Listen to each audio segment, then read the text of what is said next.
Hi, my name is Mitra. I'm a servant. I serve through teaching, coaching, consulting, or any other way that I can find to share what I know with those who want to know. And this Lights On podcast is one of those ways. It was created with consciousness and mindful living in heart. So join us as we travel through many roads of learning and transformation together. And if you enjoy our podcast, please give us feedback by rating us 5-star and share us with others if you think they may benefit from it. On behalf of my team, I thank you for your presence.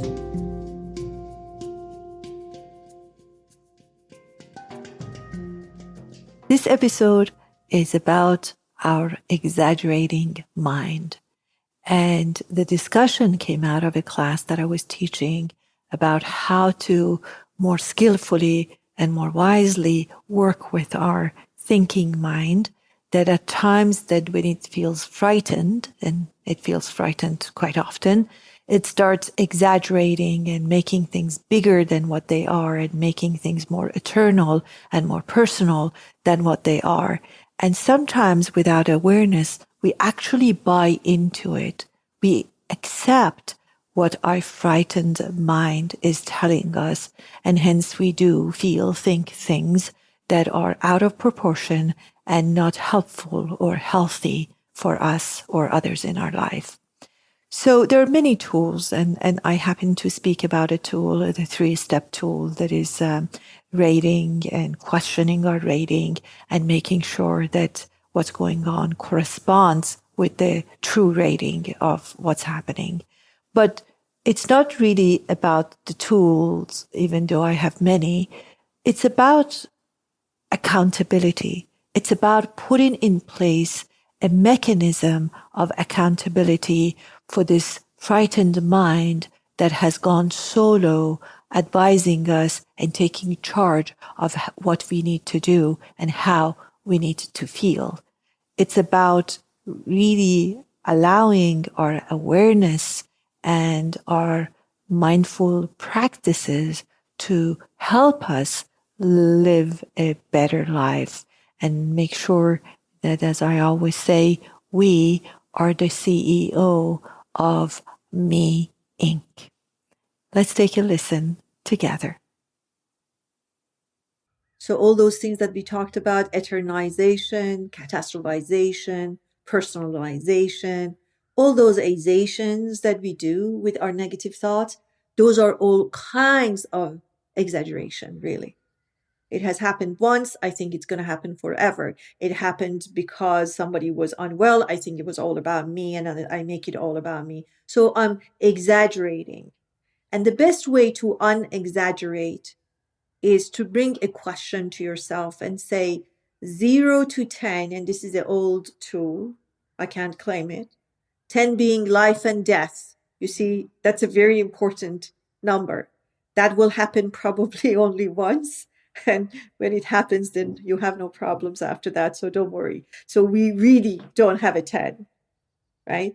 And if we do, everything will end soon. So, but here's the funny part. The true funny part is we feel like a 10 quite often during the day. If you ask me, Mitra, what's wrong? I say, it's like, I'm late. And you say, that's it? Yeah. I mean, it's not good, but it's not a 10, but it feels in my body.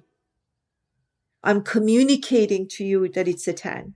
So for any exaggeration, just ask yourself, 0 to 10, 10 being life and death, where is this at? And then ask again, by the way, because the first time you say like, it's a 9.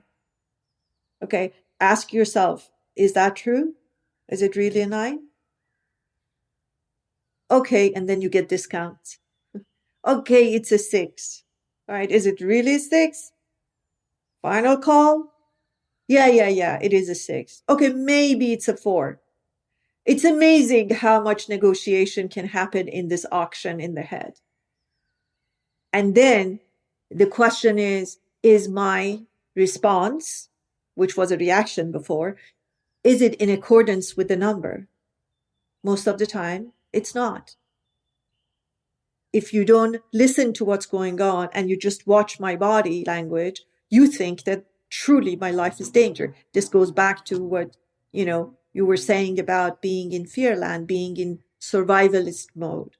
And the reason, by the way, we are in that survival mode, and I know I say that all the time, but that's our only thing. We need to get out of that land. Millions of years of living in an unsafe environment as human beings and our life being in danger brought that memory. And then modern and industrial life kept it in our memory.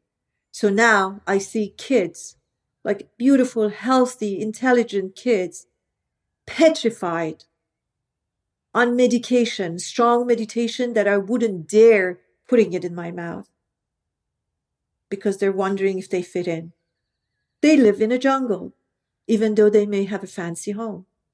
And their life is danger 24/7 because of social media.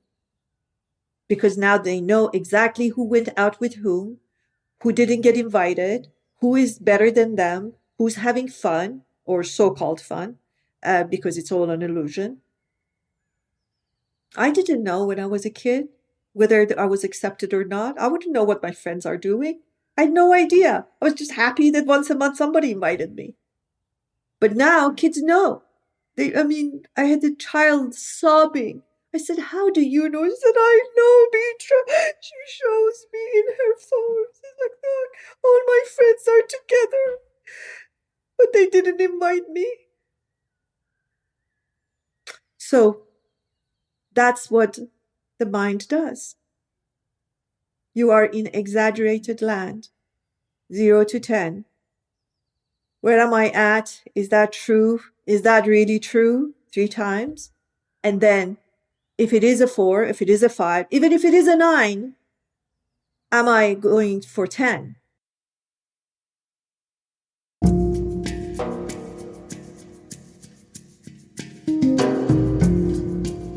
Hope this episode answered the question or two for you, or provoked and inspired questions in you. I'm so grateful you showed up and listened up. Until the next time, be well and stay curious.